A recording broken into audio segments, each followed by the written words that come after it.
Praise the Lord. आप सबको जय मसीह की। मैं परमेश्वर का धन्यवाद देता हूं आज की सुबह दिखाने के लिए। एक और दिन परमेश्वर ने हम सबके जीवन में जोड़ दिया। हम परमेश्वर को कोटि कोटि धन्यवाद। एक नया सप्ताह परमेश्वर ने हमें दिया ताकि पूरे सप्ताह हम उसके सम्मुख बने रहें, उसकी संगति में रहें और आत्मिक उन्नति करते रहें। Praise the Lord. एक नया संदेश लेकर मैं आपका दोस्त पास्टर राजमसी आपके सम्मुख उपस्थित हूं और आज का संदेश है परमेश्वर के अद्भुत कार्यों के लिए। ऐसा अद्भुत काम जो शायद आपने कभी नहीं सुना होगा। आपको आज इस बात को जानने की जरूरत है कि परमेश्वर हमारे लिए क्या नहीं कर सकता। वो सब कुछ कर सकता है, लेकिन कुछ बातें ऐसी छिपी हुई हैं बाइबल में जो हमें जानने की जरूरत है। वही मैं आज आपको बताने जा रहा हूं। और ये 5 बातें ऐसी हैं जो हमारे जीवन से जुड़ी हुई हैं, हर एक उस व्यक्ति से जुड़ी हुई हैं जो दुख में है, परेशानी में है, अकेला है। तो आइए हम इस वचन को शुरू करने से पहले सबसे पहले मैं आपको बताना चाहता हूं ट्रू पल्स का सवाल। ट्रू पल्स में आज का सवाल है कि बेतेल एक जगह का नाम है। बेतेल जहां पर याकूब ने उस जगह का नाम रखा था, उसका नाम पहले क्या था? बेतेल से पहले बेतेल का नाम क्या था? अगर जानते हैं तो बता दीजिए। उत्पत्ति की पुस्तक से है, नहीं तो डिस्क्रिप्शन में आपको इस सवाल का जवाब मिल जाएगा। Praise the Lord. मेरे साथ मेरी मुहिम में शामिल हो जाइए कि जिद है सच को फैलाने की। आज का संदेश शुरू करने से पहले एक छोटी सी प्रार्थना करेंगे, उसके बाद आगे चलेंगे हम। आइए प्रार्थना में शामिल हो जाइए। प्रभु जी, हम धन्यवाद देते हैं आज की सुबह दिखाने के लिए। तूने हमें जीवित रखा, सही सलामत रखा, इसके लिए हम तेरा अनेकों बार, अनगिनत बार धन्यवाद देते हैं। प्रभु जी, मैं विनती निवेदन प्रार्थना करता हूँ आज के वचन को शेयर करने में मेरी मदद सहायता कर। और विनती करता हूँ प्रभु तेरे सब बच्चों के लिए जो इस समय इस वचन को देख रहे हैं, सुन रहे हैं, सब पर मैं तेरी आशीष बोलता हूँ। हर एक को आशीषित कर प्रभु जी। बहुत से घरों में चिंता, परेशानियां, दुख, तकलीफें हैं प्रभु जी, वो सब दूर कर मेरे प्रभु जी। और बहुत से घरों में संतान नहीं है प्रभु, तो संतान की आशीष तू ही दे सकता है प्रभु। तो अपने बच्चों को संतान की आशीष दे। अपनी बेटी की कोख को खोल मेरे प्रभु, ताकि प्रभु जी संतान की आशीष पाएं और प्रभु जी तेरी महिमा करने वाले बने। बहुत से घरों में प्रभु जी नशा है, कर्जे हैं, बेरोजगारी है, बीमारियां हैं, उन सबको प्रभु तू छुटकारा दे प्रभु, और एक नया जीवन दे, नई उमंग दे प्रभु जी, अपने में आगे बढ़ा, ताकि प्रभु जी अद्भुत काम उनके जीवन में हो और प्रभु जी वो तेरी गवाही दे सके। आज के दिन सबके साथ रहकर सबकी अगुवाई करना प्रभु जी, और अपनी महिमा के लिए अपने बच्चों को इस्तेमाल करना। धन्यवाद देता हूँ प्रभु, तूने मेरी प्रार्थना को सुन लिया। प्रभु यीशु के नाम से मांगते, आमीन। Praise the Lord. तो आइए आज के संदेश को शुरू करेंगे। बहुत ही महत्वपूर्ण संदेश है। परमेश्वर की वो 5 खास बातें जो आपको कोई नहीं बताएगा, लेकिन आज वचन से मैंने ढूंढ कर निकाली हैं वो 5 बातें जो आपके लिए, मेरे लिए और उस हर एक व्यक्ति के लिए जो अपने आप को अकेला महसूस करता है। ये 5 वचन हमें सांत्वना देते हैं, हिम्मत, ताकत, सामर्थ्य देते हैं। सबसे पहले हम देखेंगे भजन संहिता 4 अध्याय और उसका 8 पद। देखिए वहां पर क्या लिखा है। यहां पर इस प्रकार से लिखा है कि मैं शांति से लेट जाऊंगा और सो जाऊंगा, क्योंकि हे यहोवा केवल तू ही मुझको एकांत में निश्चिंत रहने देता है। अकेलेपन में, एकांत में निश्चिंत कौन रहने देता है? परमेश्वर। तो परमेश्वर की वो अद्भुत 5 रूप में आज आपके सामने रखने वाला हूं। सबसे पहला रूप है उन विधवाओं के लिए जो अपने आप को अकेला महसूस करती हैं, जिनके पति उन्हें छोड़कर चले गए हैं, या उनकी डेथ हो गई है, अकस्मात मृत्यु हो गई है, या वो चले गए हैं संसार से। उन विधवाओं के लिए परमेश्वर का वचन क्या कहता है, आइए देखेंगे।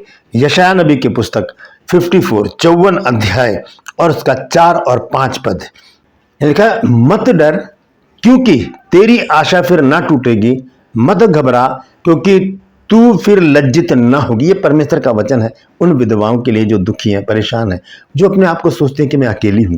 उनके विषय में कहता है कि मत डर क्योंकि तेरी आशा फिर ना टूटेगी, मत घबरा क्योंकि तू फिर लज्जित ना होगी और तुझ पर स्याही ना छाएगी। यानी कि स्याही का मतलब है अंधकार और ऐसी निराशा भरी बातें हमारे जीवन में नहीं आएंगी।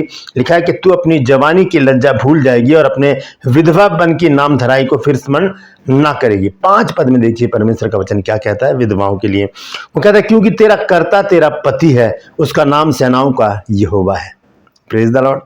जो विधवाएं हैं वो अपने हाथों को उठाकर कहे, प्रभु सेनाओं के यहोवा तू मेरा पति है, मुझे किसी बात का डर नहीं है। Praise the Lord. लिखा है क्योंकि तेरा कर्ता तेरा पति और उसका नाम सेनाओं का यहोवा है, और इजराइल का पवित्र तेरा छुड़ाने वाला है, वह सारी पृथ्वी का भी परमेश्वर कहलाएगा।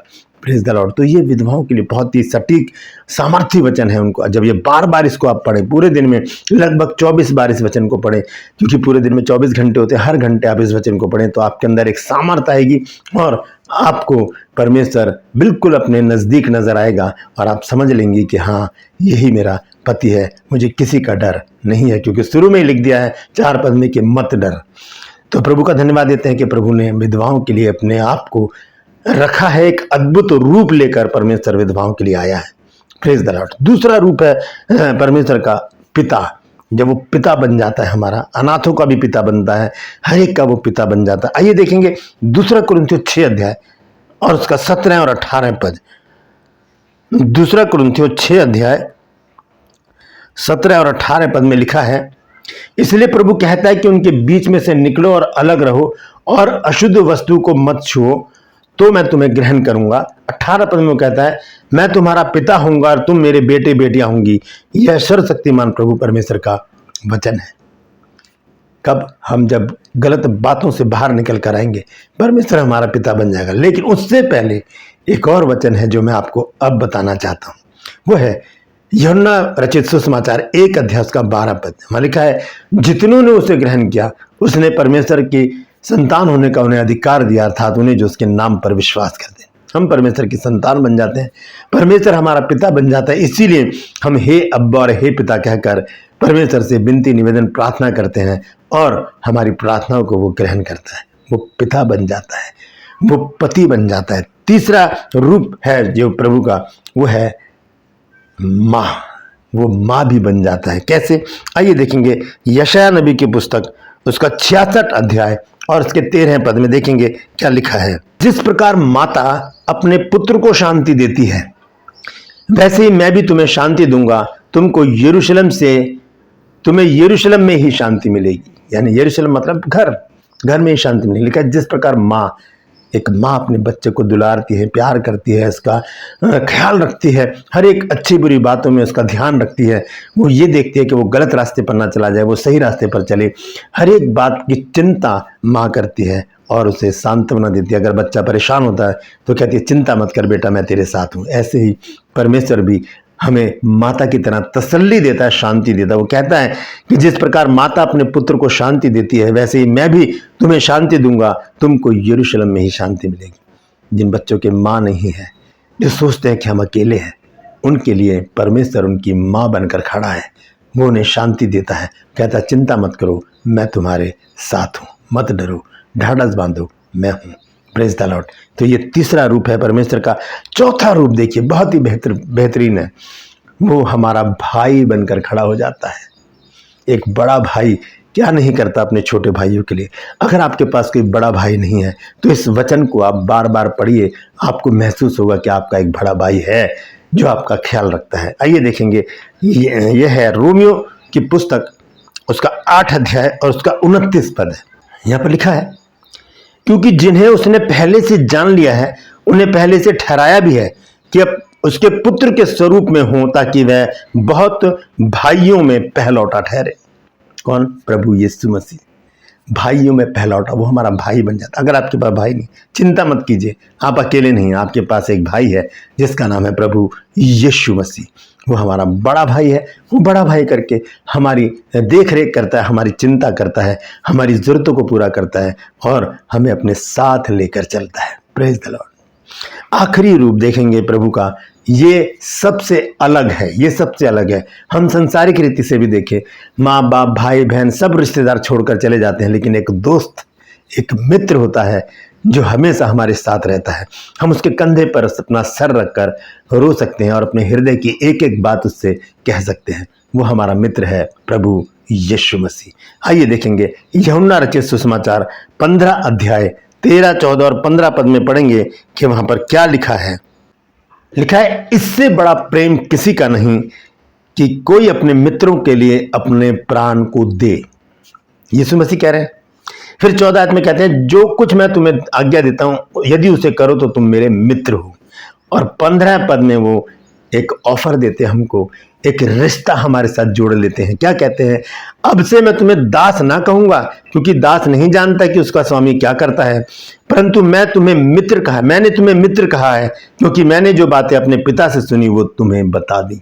एक एक हृदय की बातें हम अपने दोस्तों से कह देते हैं, तो एक ही मित्र है हमारा, वो है प्रभु यीशु मसीह। उससे लिपट जाइए, उससे प्रेम कीजिए और उससे कह दीजिए, प्रभु मेरी ये समस्या, मेरी ये चिंता है, मैं बहुत परेशान हूँ, मुझे ये चाहिए, वो चाहिए, जो कुछ भी होगा ये दोस्त हर एक ख्वाहिश को पूरी करेगा, बशर्ते कि हम उसकी आज्ञा का पालन करें। Praise the Lord. ये तो ये 5 रूप मैंने आज आपको बताए। सबसे पहले कि वो विधवा का पति बन जाता है, वो अनाथों का पिता बन जाता है, वो शांति देने वाली माता बन जाता है, वो हमारा भाई बन जाता है और हमारा मित्र बन के हमेशा हमारे साथ साथ चलता रहता है। तो धन्यवाद दें ऐसे अद्भुत परमेश्वर को, जिसने हमें इतने रूप में आकर एक ढाढ़स बंधाया है और हमसे कहा है, मत डर, मैं तेरे साथ हूँ। Praise the Lord. परमेश्वर इन वचनों के द्वारा हम सबको आशीष दे। यदि आज आपने कुछ नया सीखा है तो कमेंट्स में जरूर लिखिएगा और इस वचन को शेयर कीजिए, ताकि जो लोग अपने आप को अकेला असहाय समझते हैं वो इन वचनों को पढ़ के, सुन के अपने अंदर एक स्फूर्ति, ताकत, हिम्मत पाएं कि हाँ, मेरे साथ कोई है। Praise the Lord. True pulse में आज का सवाल है कि एक जगह है बेतेल, उसका नाम याकूब ने रखा था, लेकिन उससे बेतेल से पहले उस जगह का नाम क्या था, आपको वो बताना। अगर आपको पता है तो कमेंट्स में लिख दीजिए, नहीं तो डिस्क्रिप्शन में आपको इस सवाल का जवाब मिल जाएगा। मेरे साथ मेरी मुहिम में शामिल हो जाइए कि जिद है सच को फैलाने की। मेरे दोनों चैनल्स को सब्सक्राइब कीजिए, बेल आइकन को दबाइए, ताकि नोटिफिकेशन और नया संदेश, नई जानकारी आपको बिना व्यवधान के मिल जाए। मेरे वीडियोस को लाइक कीजिए, शेयर कीजिए और कमेंट्स बॉक्स में आकर मुझसे ज़रूर बातचीत कीजिए। बहुत जल्दी हम अपने कॉरेस्पॉन्डेंस कोर्स का 10वां बैच शुरू करने वाले हैं। अगर आप उसमें हिस्सा लेना चाहते हैं तो इस नंबर पर मुझे व्हाट्सएप कीजिए कि हाँ, मैं आपके कॉरेस्पॉन्डेंस कोर्स में भाग लेना चाहता हूँ, भाग लेना चाहती हूँ। Praise the Lord. आज के लिए बस इतना ही, फिर मिलूंगा एक नए संदेश के साथ, एक नया वीडियो लेकर। तब तक के लिए मुझे इजाजत दीजिए, लेकिन अपना और अपनों का ख्याल रखिए और अपने अद्भुत परमेश्वर की बड़ाई करते रहिए। Praise the Lord.